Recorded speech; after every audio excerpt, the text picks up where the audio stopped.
further down we can explore some of yours. And also I'd like to hear your comments and points of views, because I think you came here all to learn, but also I wanted to learn a little bit more from you in the interaction. That's what I'm really looking forward to.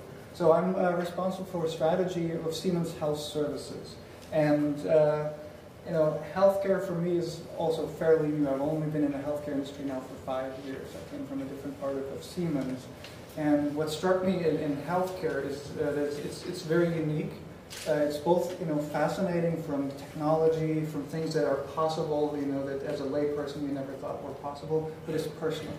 And that's really the difference and the key of this industry of other industries. I'm a car nut. I was in the Siemens automotive area, but healthcare has something different to it. And I think that's why we're all part of, you know, the industry, and that's why we want to drive the industry forward. And that was kind of the key aha moment, the key learning for me coming into this industry.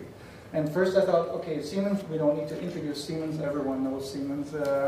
However, no one, or there's a lot of people who don't know anything about Siemens Health Services or the IT arm. Everyone thinks about Siemens as a mechanical company, an electromechanical company, but the software and the IT part of Siemens, and there are good pockets of that, are well hidden, and we're trying to change that in the industry to make us more known. So Siemens Health Services has around 4,600 employees and is actually headquartered in the US, not in Erlangen, not in Munich, not in Berlin. So that's one of the key differentiators that we have as a business, because the market is so important. We have development centers both in the US, in various places in Europe, as well as in India for the healthcare IT area. And one of our key USPs or distinguisher is our Surrey workflow engine, which I'll also mention a couple of times during the presentation, which puts us apart from some of them. It's a newer technology that we use compared to the market.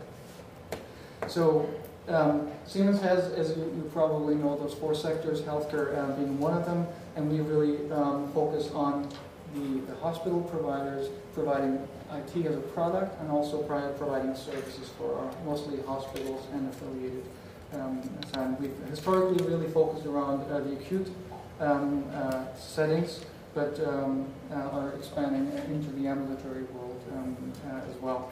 And what also was a key learning for me, when you mentioned healthcare, IT has been around for 40 years. That's stunned me also. That, was there IT 40 years ago in healthcare? And coming to Siemens HS, I learned that we had a cloud 40 years ago. We just didn't bother to call it a cloud. And that was a missed opportunity. But yeah, we have a healthcare cloud where customers for 40 years have been hosted remote applications where we actually are doing, and I have to write it down, 200 million healthcare transactions daily for customers across the United States. And so that's something that I also was a key learning from me coming here to health services in the United States. And we're actually, as we were talking earlier, we have the highest civilian reconstruction priority in the United States for that. So first there's the White House, Congress, Senate, and Pentagon, of course, but on the civilian side, this healthcare is on the highest priority to ensure that our customers, no matter what natural disaster might, strike Pennsylvania. We had an earthquake, I think, last year. But that it will be reconstructed quickly. That shows the priority that even the government and the infrastructure is putting up on healthcare information. Because once you go into the healthcare IT world, there's no turning back. You can't go back to paper. So enough about it. And I think Bruce has been thinking ahead. Yeah, I think we are really in a perfect storm.